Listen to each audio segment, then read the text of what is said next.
Hi, everybody, and welcome back to Cat's Track. We post an interview with an amazing Canadian each weekday for your daily inspiration. Today, I would like to introduce you to my friend, Rob Lennard, aka the History Wrangler. Rob was born in Ottawa, Canada. He tells me that he is one blessed guy who grew up with a terrific and very big family. Besides his loved ones, he's extremely passionate about sharing his love for Alberta history with Albertans of all ages. Friends, you'll find his full bio attached. Rob, thank you so much for joining us today. Yeah, well, thank you very much, Kat. It's absolutely wonderful to be here. I'm glad you're here too. I look forward to hearing what you have to say. Are you ready for the questions that we sent you? Absolutely. Awesome. Okay. Absolutely. The first one being, what has been your greatest challenge over the last few months? I think the greatest challenges, there's a couple. If I hope you don't mind if I just add, doing some reflecting as I received the questions. Yeah. I'd say the first one is back in July, I was the program coordinator for the Lieutenant Governor of Alberta for an education award. So I had to coordinate with 6 universities, with all the judges, all the finalists via Zoom. The big challenge was the Zoom. The best connection is right in the home office of my wife, who's an engineer with a major oil company. So I had to logistically work with that and the various logistics with that. But overall, it went extremely well. I'm just quite pleased in how that went. And that's the second challenge. I've recorded, we filmed in excess of 100 mini episodes for this TV show that just launched yesterday, Alberta's 115th birthday. It's very exciting. It's called, officially, it's the History Wranglers Alberta History Quiz Show. So I'm delighted with that. And we have enough episodes now to have enough raw content to last until after Christmas. So I'm just delighted. A lot of hard work. And of course, the cast of over 40 cast and crew during a pandemic, when half the world's locked up in their house, we're out there all across the province. It's really we're very blessed, and the weather's fantastic as well for filming. And so inspirational. I've seen some of the videos. They're super fun. Yes, well, thank you very much. It's been a really fun ride. And most importantly, it's all about Alberta history and really reaching out to the people out there, and especially the target market for the show is the 640,000 seniors in Alberta.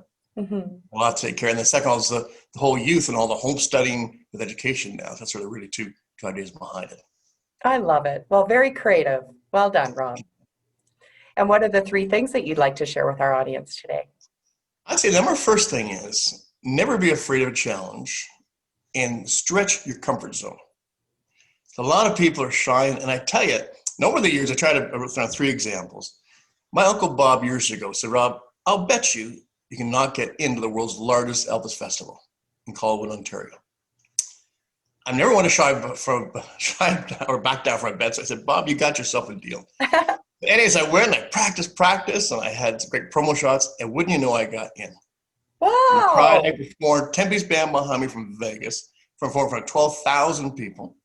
And this is literally 2 weeks after my jazz band performed at the International Jazz Festival. We headlined that show. So from a jazz festival to Elvis Festival, and the parades. And of course, the one thing is the end of July, so it's like 34 degrees Celsius. And it was all decked out in black leather. So anyways, that's my first example. The second example is that, traditionally I have not had a good command from the English back in high school. I didn't do all that well in English. But in 2004, I walked into a bookstore. And I said to myself, next year is Alberta's 100th birthday. So I wonder if I should write a book. So I went to a chapter. I said, what do you guys have that makes Alberta history fun and cool for kids of all ages? Alberta history for the time travel adventure. And they said, well, sorry, mister, nothing's ever been written. So that just put a light on right there. And I just said, well, time to write a book. And over the course of the next 9 months, I wrote the book. And to my shock and surprise, it became an award-winning book. And actually, I've got a medal right here. I received a medal from the provincial government, from one of the ministers at the time. Wow. I also received the Heritage Awareness Award. So, and it's in the book, so it's quite something. It's very much amateur, self-published. But one thing has led to another. And first of all, as research that book, I thought, wow, this incredible province has all the fascinating history. Wow. And what I did, so about a year later, I said, what next can I tackle? So I wrote an Aboriginal book. Wow. Indigenous book. So this is something, and the storyline, how Max Ironcore goes back in time, less than 10 days to live. I wouldn't know, I got a call from from Toronto, and they said, congratulations, it's been voted one of the top 20 Indigenous themed books in Canada. It was absolutely thrilled. But this it's very professionally done. It had the illustrations of Tina Nation. So what I did is I said to myself, how can I take my first book and make it a second edition?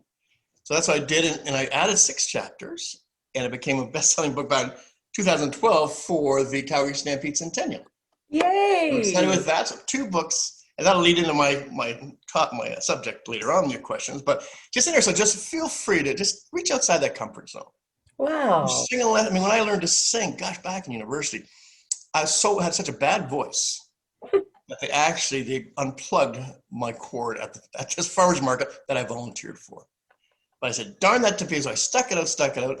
And sure enough, my voice, I've done shows for the Prime Minister of Finland, King Queen of Sweden, 3 Alberta premiers, and I've been to Hawaii to do shows. So just amazing. So and don't forget about the naysayers, and don't be afraid to just get on that, just go for it. So and also another expression that my grandfather lived by is nothing great was ever achieved without enthusiasm.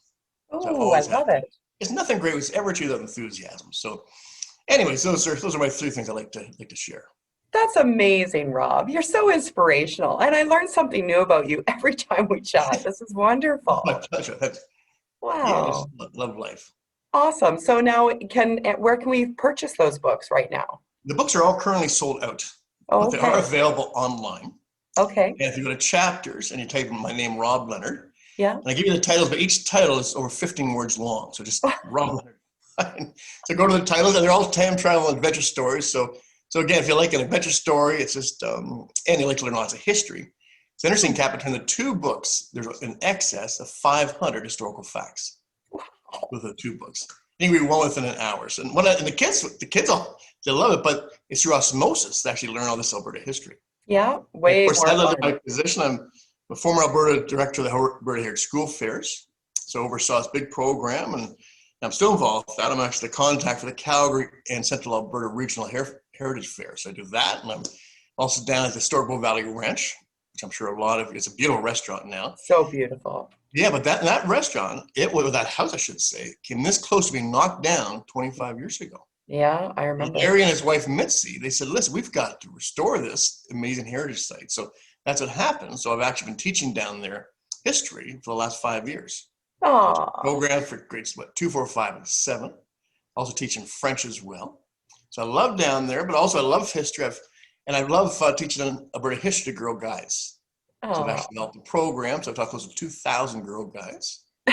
Also, the Aspen Crossing Railway train. I teach on the train, which is great. All aboard. I'll bring you down next springtime to teach on the train. So anyways, and I love to do lots of stuff. Anything to do to promote Alberta history. I love it. You are a true Albertan, my friend. So cool. Thank you.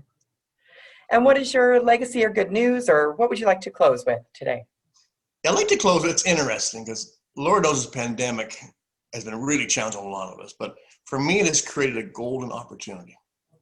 And I'll tell you where that lies. That I've got a wonderful son, and it's 10 o'clock now. He has rock star hours, so he's next door still sleeping. And he's going back to school. And because of I've got a serious asthma situation when I grew up. So I lost 0.25% of my lung capacity, So I've been told, saying, Rob, if you get that COVID-19, you got a 50% chance of dying. Yeah. In light of that, I said, it's really important that I separate until I get a vaccine. It's a new rule, and I knew that back in March, that the day my son starts school until I get my vaccine, that's interesting stage. So what I'm doing with that, I'm actually driving his first day of school. I'm driving down to Winnipeg to see my daughters who live there. From there, I'm heading up to 100-acre island north of Toronto to write the 3rd book of my trilogy. And it's something I want. It's a military-themed book, and the heroes go back to Battle of Vimy Ridge and D-Day. And I was supposed to have it released for the 100th anniversary of Vimy Ridge back in 2017. What happened, life got in the way, and I wrote half the manuscript, then I backed off. I said, gosh, that's one dream I won't be able to realize. But because of this whole COVID situation, I'm now heading down there to write the 3rd book of my trilogy. So I'm so excited. It's a family cottage. It's been in the family now for 75 years. Wow. Exactly. And there's been 24 people, huge cottage. They paid $18,000 for it. But so I'm going to go up there and for 6 weeks, just sit back and with my dog, I'm going to keep me company, but to write my book. So that's a really great, so Lasting Legacy, and of course that book, which I'm excited about. And that's launching on October 11th, 2021. That's the exact 105th anniversary of my great uncle Harry receiving his Medal for Bravery. Oh. A month before Remembrance Day and 6 months before the anniversary of Vimy Ridge. So I plan to do a national coast-to-coast tour with the book. Then I want to do a 15-stop tour in England by summer of 2022. And of course, with all my history stuff, my son, he's on drums as well. Because I love performing. So that, yeah, so anyway, and also in the last 5 years especially, my motto has been, if you're going to think, you might as well think big. Yep. I just think big, and I just know that a lot of people, it's a tough time out there, but don't ever be afraid to think big. That's I what I like to agree. do. With all your I wonderful love it. Rob, thank you so much for sharing. Wow, you are an amazing Albertan. Thank you so much for taking time to join us today. Everyone, that was my dear friend, Rob Lennard, the History Wrangler. Very successful one at that. Thank you so much for joining us on Cat's Track. Please like, subscribe, and share this one with your friends. I'll look forward to seeing you next time. Have a great day.